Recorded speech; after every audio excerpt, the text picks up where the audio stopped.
ഭാര്യ പാവമല്ല. എൻ്റെ ആയിഷ എന്തൊരു പാവാന്നറിയോ? സ്വർണ്ണത്തിലൊന്ന് കഴിച്ചു നോക്കിയാൽ മതി, എപ്പോൾ അറിയാം ഭാര്യയുടെ സ്വഭാവം. ചവിട്ടിയെ കടിക്കാത്ത പാമ്പില്ലെന്ന് പറയണ പോലെ. ശരി, അള്ളാഹു നമ്മുടെ ഭാര്യ. ഇപ്പം ഞാൻ പറഞ്ഞു വന്നത്, നമ്മുടെ ഭാര്യമാർ ജീവിതത്തിൽ ഒരുപാട് പിഴവുകൾ സംഭവിക്കുന്നുണ്ട്. ജീവിതത്തിൽ പിഴവ് പറ്റിപ്പോയി എത്രയോ സഹോദരിമാർ ഉസ്താദെ പറ്റിപ്പോയല്ലോ ജീവിതത്തിൽ കരയുന്ന ഒരുപാട് പേരുണ്ട്. തൻ്റെ ഭാര്യയ്ക്ക് എന്തെങ്കിലും ഒരു പോരായ്മ, ഒരു മെസ്സേജ് എഴുതിയതിൻ്റെ പേരിൽ തലാക്ക് പറയുന്ന മഹാന്മാരുണ്ട്. എന്തിന് സഹോദരങ്ങൾ എങ്ങനെ ചെയ്യണത്? നമ്മുടെ ഭാര്യ വിട്ടുവീഴ്ച ചെയ്യണമല്ലോ. ഏതെങ്കിലും ഒരു സാഹചര്യത്തിൽ പെട്ടുപോകാം, ഒരു മെസ്സേജ് എഴുതി, അല്ലെങ്കിൽ എന്തെങ്കിലും ഒരു തെറ്റ് ചെയ്തു പോയി, ഒരു അവസരം കൊടുക്കാൻ തയ്യാറാകുന്നില്ല. എന്തെങ്കിലും നിസ്സാര കാര്യത്തിന്റെ പേരിൽ കൊണ്ടുപോയി ഒഴിവാക്കാൻ കുടുംബക്കാരെല്ലാവരും ഒഴിവാക്കാനാ നോക്കുന്നത്. എടാ, നീ എന്തൊക്കെ ചെയ്യുന്നു? ഒരു ഭാര്യ ഒരു മെസ്സേജ് എഴുതി, അല്ലെങ്കിൽ ഭാര്യയുടെ ഫോണിൽ ഒരു കോള് വന്നു സംസാരിച്ചത് എന്തൊരു പേര് തലാക്ക്. ഈ പറയുന്നവൻ ആരോടൊക്കെ സംസാരിക്കുന്നു? പറയുന്നവൻ ആർക്കൊക്കെ മെസ്സേജ് എഴുതുന്നു? മനസ്സറിഞ്ഞൊന്ന് തൗബ ചെയ്താൽ തീരാത്ത ഏത് പാപമാവുള്ളേ? ഒന്ന് തൗബ ചെയ്താൽ തൗബയുടെ വില നിനക്കറിയാഞ്ഞിട്ടാ. മഹാനായ നബിയുനാ റസൂലുള്ളാഹി സ്വല്ലല്ലാഹു അലൈഹി വസല്ലം, എൻ്റെ പ്രിയപ്പെട്ട പെങ്ങളെ, മനസ്സിന്റെ ഉള്ളിൽ ഭർത്താവിനെ വഞ്ചിച്ചു പോയല്ലോ, എൻ്റെ ഭർത്താവിനോട് ഞാൻ അങ്ങനെ ചെയ്തു പോയല്ലോ. മനസ്സിന്റെ ഉള്ളിൽ വേദനകളുമായി കഴിയുന്ന ഒരുപാട് പെണ്ണുങ്ങളുണ്ട്. എൻ്റെ പ്രിയപ്പെട്ട പെണ്ണേ, ജീവിതത്തിൽ പിഴവ് സംഭവിച്ചു പോയെങ്കിൽ നീ അള്ളാഹുവിന്റെ മുന്നിൽ പശ്ചാത്തപിച്ചു മടങ്ങ്. ഒരു ചരിത്രം പറയാ. മഹാനായ നബി മുഹമ്മദ് മുസ്തഫ തങ്ങള് അല്ലാഹുവിന്റെ പ്രവാചകന്റെ മുന്നിൽ ഒരു പെണ്ണ് വന്ന് കരഞ്ഞുകൊണ്ട് പറയുകയാണ്, യാ റസൂലല്ലാഹ്, അല്ലാഹുവിന്റെ നബിയേ, ഞാൻ വ്യഭിചരിച്ചു നബിയേ, ഞാൻ പാപം ചെയ്തു നബിയേ, ഞാൻ തെറ്റുകാരനായി പോയി നബിയേ. അല്ലാഹുവിന്റെ പ്രവാചകന്റെ മുന്നിൽ വന്ന് തെറ്റ് ചെയ്തു പോയെന്നൊരു പെണ്ണ് പറയുമ്പോ, വ്യഭിചരിച്ചു പോയെന്ന് പ്രവാചകന്റെ മുന്നിൽ വന്ന് കരഞ്ഞുകൊണ്ട് പറയുമ്പോ, അല്ലാഹുവേ, അവസാനം അവിടെ നിന്ന് ഇസ്ലാമിൽ വ്യഭിചരിച്ച പെണ്ണിനെ എന്തു ചെയ്യണമെന്നാ ശിക്ഷ? എറിഞ്ഞു കൊല്ലണമെന്നാണല്ലോ. വ്യഭിചരിച്ചവനെ എറിഞ്ഞു കൊല്ലണമെന്നാണ് ഇസ്ലാമിന്റെ നിയമം. ആ പെണ്ണ് മുത്തുനബിയുടെ മുന്നിൽ വന്നു. അവിടെ നിന്ന് പടച്ചവനെ എല്ലാം തുറന്നു പറയുകയാണ്. പടച്ചവനെ അവിടെ നിന്ന് എറിഞ്ഞു കൊല്ലുകയാണ്. അവസാനം മയ്യത്ത് കബറടക്കാ സമയമായപ്പോ, മയ്യത്ത് വേണ്ടി അവിടെ നിന്ന് മരിച്ചുപോയ എറിഞ്ഞു കൊന്ന പെണ്ണുണ്ടല്ലോ, ആ പെണ്ണിന്റെ ജനാസ പൊതിഞ്ഞിട്ട് മയ്യത്ത് നമസ്കാരത്തിനെടുത്തു വെക്കുമ്പോ, അല്ലാഹുവിന്റെ പ്രവാചകന് മയ്യത്ത് നമസ്കരിക്കാൻ വേണ്ടി എഴുന്നേൽക്കുകയാണ്. ആ വിചരിച്ച പെണ്ണ്, എറിഞ്ഞു കൊന്ന പെണ്ണ്, ആ പെണ്ണിന്റെ മയ്യത്ത് കൊണ്ടുവന്ന് വെച്ചപ്പോ റസൂലുള്ളാഹി തങ്ങളെ നമസ്കരിക്കാൻ വേണ്ടി എഴുന്നേൽക്കുമ്പോ, മഹാനായ സയ്യിദുനാ ഉമർ ഇബ്നുൽ ഖത്താബ് റളിയല്ലാഹു തആല അൻഹു, ഉമർ ഇബ്നുൽ ഖത്താബ് റളിയല്ലാഹു തആല അൻഹു, പടച്ചവനെ, മുത്തുനബിയുടെ ചുമലിലേക്ക് കൈവെക്കുകയാണ്. അല്ലാഹുവിന്റെ റസൂലിനോട് ചോദിക്കുന്നു, യാ റസൂലല്ലാഹ്,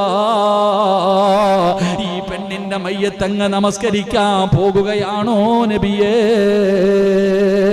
ഈ വ്യഭിചാരത്തിൽ എറിഞ്ഞു കൊന്ന പെണ്ണ്, ഈ പെണ്ണിനെ എറിഞ്ഞു കൊന്നതാണല്ലോ, ഇവളുടെ മയ്യത്ത് നമസ്കാരത്തിന് ഇമാമത്ത് നിൽക്കാൻ പോവുകയാണോ? അല്ലാഹുവിന്റെ പ്രവാചകനോട് ഉമർ ഇബ്നുൽ ഖത്താബ് റളിയല്ലാഹു തആല അൻഹു ചോദിക്കുമ്പോ, റസൂലുള്ളാഹി പറഞ്ഞു, ഉമറേ, ഈ പെണ്ണാരെന്നറിയുവോ? ഈ പെണ്ണിന്റെ തൗബ എന്തെന്നറിയുവോ? റസൂലുള്ളാഹി പറയുകയാ, ഈ നാട്ടിലെ സർവ്വ ആൾക്കാർക്കും ഈ പെണ്ണിന്റെ തൗബ എങ്ങാനും വിഹിതം വെച്ച് കൊടുത്താൽ, അല്ലാഹുവേ, സർവരുടെയും പാപം അല്ലാഹു പുറത്തു കൊടുക്കും. അങ്ങനെ ഒരു തൗബയായിരുന്നു പടച്ചവരെ, അങ്ങനായിരുന്നു മുത്തുനബിയുടെ മുന്നിൽ അല്ലാഹുവിന്റെ പ്രവാചകൻ. അങ്ങനാണല്ലോ ചില പേരുടെ തൗബ എങ്ങനാണ്. എത്ര പറഞ്ഞാലും അവരുടെ തൗബ ആത്മാർത്ഥമാണ്. നമ്മളെ പോലെ ചെയ്യില്ലെന്ന് പറഞ്ഞിട്ട് ചെയ്യുന്ന തൗബയല്ല. അല്ലാഹുവിന്റെ റസൂലിന്റെ മുന്നിൽ ഒരു പെണ്ണ് വന്നിട്ട് പറയുന്നു, യാ റസൂലല്ലാഹ്, എന്റെ വയറ്റിൽ കിടക്കുന്ന കുഞ്ഞ് വ്യഭിചാരത്തിലൂടെ ഉണ്ടായതാണ്. വ്യഭിചാരത്തിലൂടെ ഉണ്ടായ കുഞ്ഞാണ് നബിയേ, ഞാൻ വ്യഭിചരിച്ചു നബിയേ. അല്ലാഹുവിന്റെ റസൂൽ ആ പെണ്ണിനോട് പറഞ്ഞു, നീ ഗർഭിണിയല്ലേ, നീ പ്രസവിച്ചിട്ട് വരാൻ. ആ പെണ്ണ് പോയി പടച്ചവരെ 9.5 മാസം കഴിഞ്ഞു അവിടെ നിന്ന് പ്രസവിച്ചു. ചോര കുഞ്ഞിനെയും കരഞ്ഞുകൊണ്ട് ഇലാ ഹദറത്തി റസൂലില്ലാഹ്, മുത്തുനബിയുടെ ചാരത്ത് വന്നു. നബിയെ ഞാൻ പ്രസവിച്ചു, ഇനി എന്നെ എറിഞ്ഞു കൊല്ലു നബിയെ. അല്ലാഹുവിന്റെ റസൂല് പറഞ്ഞു, പെണ്ണേ നീ പോയാ പാല് കൊടുക്കാൻ ആരുമില്ലല്ലോ, അതുകൊണ്ട് ഈ കുഞ്ഞിന് നീ പാല് കൊടുക്ക്. ഒരു പെണ്ണ് ഗർഭിണിയാ. പ്രവാചകൻ സല്ലല്ലാഹു അലൈഹി വസല്ലമ തങ്ങളുടെ ചാരത്ത് വന്നിട്ട് പറഞ്ഞു, നബിയെ ഞാൻ വ്യഭിചരിച്ചു നബിയെ, എന്റെ വയറ്റിൽ കിടക്കണ കുഞ്ഞ് വ്യഭിചാരത്തിലൂടെ ഉണ്ടായതാ, എനിക്ക് ശിക്ഷതാ. പ്രവാചകൻ പറഞ്ഞു, നീ പോ പ്രസവിച്ചിട്ട് വാ, മനസ്സ് മാറിയാലോ. എറിഞ്ഞു കൊല്ലാനല്ല നോക്കിയത്, ആ പെണ്ണ് തിരിച്ചു വരില്ല എന്ന് കരുതിയിട്ട് പ്രവാചകൻ പറഞ്ഞു, നീ പോ. 9.5 മാസം കഴിഞ്ഞു, പ്രസവം കഴിഞ്ഞിട്ട് ചോര കുഞ്ഞിനെയും കൊണ്ടുവന്ന് മുത്തുനബിയുടെ മുന്നിൽ വെച്ചിട്ട് പറയാ, പ്രസവിച്ച് നബിയെ എനിക്കുള്ള ശിക്ഷതാ.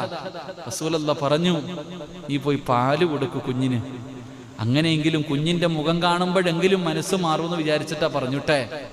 ആ പെണ്ണ് പോയിട്ട് തന്റെ കുഞ്ഞു പാല് കുടിക്കും. അവസാനം ഭക്ഷണം കഴിക്കാൻ സമയമായപ്പോ, പാലുകുടിയൊക്കെ കഴിഞ്ഞ് വർഷങ്ങൾ കഴിഞ്ഞ് തൻ്റെ കുഞ്ഞു ഭക്ഷണം കഴിക്കാൻ മുത്തുനബിയുടെ മുന്നിൽ കൊണ്ടുവന്നിട്ട് കാണിച്ചു കൊടുത്തു, നബിയെ എൻ്റെ മോൻ പാലല്ലാത്ത ഭക്ഷണം കഴിക്കാൻ തുടങ്ങി, എനിക്ക് ശിക്ഷതാ നബിയെ.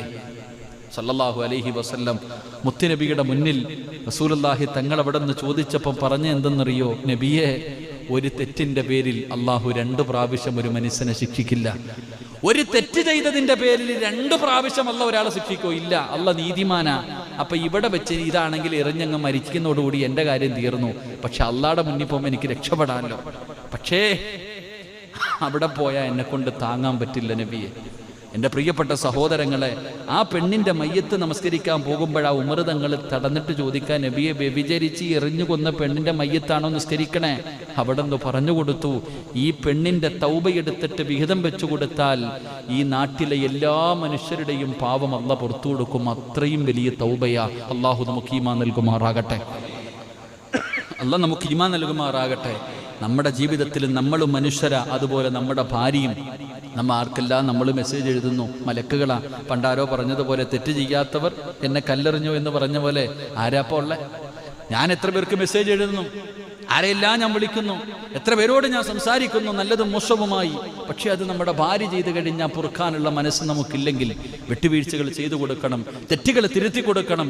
എന്നിട്ടും പറ്റാതെ വരുമ്പോഴാണ് നമ്മൾ മറ്റുള്ളതിനെ കുറിച്ച് ചിന്തിക്കേണ്ടത്. അള്ളാഹു നമുക്ക് ഈമാൻ നൽകുമാറാകട്ടെ.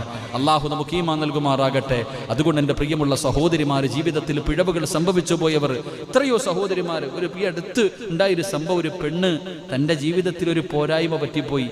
പാപം മനസ്സിൻ്റെ ഉള്ളിൽ കൊണ്ടു നടക്കാൻ കഴിയാത്തത് കാരണം ഭർത്താവിനോട് തുറന്നു പറഞ്ഞു. ആ പഹയെ അതിനെ ഒഴിവാക്കി കളഞ്ഞു. ആരെയാ അപ്പൊ കുറ്റം പറയണ്ടേ? ഞാൻ ആ പെണ്ണിനോട് ചോദിച്ചു, നീ എന്തിനാ ഇത് പറഞ്ഞെന്ന്. കൊണ്ടു നടക്കാൻ വയ്യ ഉസ്താദേ, എൻ്റെ ഭർത്താവിനെ ചതിച്ചിട്ട് ആ മനുഷ്യന്റെ കൂടെ ഞാൻ എങ്ങനെ മരിച്ചു ജീവിക്കും? എന്നാൽ അവൻ മനസ്സിലാക്കണില്ലല്ലോ, അല്ലാ ഇത്രയും നല്ലൊരു പെണ്ണിനെയാണല്ലോ അല്ലാ എനിക്ക് തന്നത്, അതിനെ ഉപേക്ഷിക്കുന്ന എത്രയോ ചെറുപ്പക്കാർ. അള്ളാഹു ഈമാൻ നൽകി ഗ്രഹിക്കുമാറാകട്ടെ. അള്ളാഹു അതന്നെ. ഈ ചില ആണുങ്ങളുണ്ടിപ്പാ ഒളിച്ചോടിപ്പോയി, മറ്റൊരുത്തൻ്റെ കൂടെ ഒളിച്ചോടിപ്പോയി. അവസാനം പോലീസ് സ്റ്റേഷനിൽ വെച്ച് കണ്ടപ്പോൾ അവൻ പറയാ, എനിക്ക് കുഴപ്പമില്ല, നീ വാ, ഞാൻ പുറത്തു തരാം, വാ എന്ന് വിളിക്കണം എത്രയാണുങ്ങൾ. ഒരുത്തൻ്റെ കൂടെ ഒളിച്ചോടിപ്പോയ പെണ്ണാണെങ്കിലും അവളോട് വിളിക്കാൻ നല്ല മനസ്സോടെ, കുഴപ്പമില്ല, നിനക്ക് അബദ്ധം പറ്റിപ്പോയതല്ലേ, നീ തിരിച്ചു വാ എന്ന് പറഞ്ഞ് വിളിക്കുന്ന എത്രയോ നല്ല ആണുങ്ങളുണ്ട്. അയ്യൂബ് നബിയുടെ പ്രതിഫലം അല്ലാഹു അവർക്ക് കൊടുക്കുമെന്ന് നബി മുഹമ്മദ് മുസ്തഫ. അതുകൊണ്ട് സഹോദരങ്ങളെ, ജീവിതത്തിൽ വിട്ടുവീഴ്ചകൾ ചെയ്യാൻ നമ്മൾ തയ്യാറാകണം.